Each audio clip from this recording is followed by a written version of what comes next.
মেদিনীপুরের রাজনীতিতে নক্ষত্র পতন। মারা গেলেন সিপিএম এর প্রাক্তন জেলা সম্পাদক অধ্যাপক দীপক সরকার।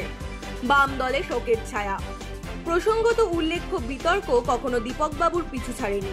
তার আমলে চমকাইতলা, কেশপুর, গড়বেতায় রাজনৈতিক বিরোধীদের উপরে অত্যাচার চালানোর অভিযোগ উঠেছে সিপিএম এর বিরুদ্ধে। আবার নেতাই লালগড়ে মাওবাদী মোকাবিলায় দলের কৌশল নিয়ে বারবার প্রশ্ন উঠেছে। জঙ্গলমহলের পরিস্থিতি মোকাবেলায় দীপক বাবুর সশস্ত্র প্রতিরোধের সিদ্ধান্ত দলের অন্দরেই প্রশ্নের মুখে ফেলে দিয়েছিল বারবার। বিশেষ করে বাম আমলের শেষের দিকে নেতাই এই সশস্ত্র প্রতিরোধের নামে সাধারণ মানুষের প্রাণহানি দলকে আরো বিপর্যয়ের দিকে ঠেলে দেয়।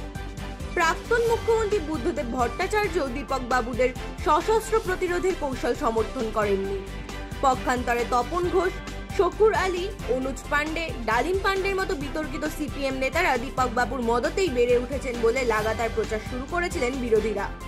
তারপর 2015 সালে 3 দফার বেশি দলের জেলা সম্পাদক পদে থাকা যাবে না সিপিএম এর এই নীতি মেনে তাকে সরিয়ে দিয়েছিল তার দল।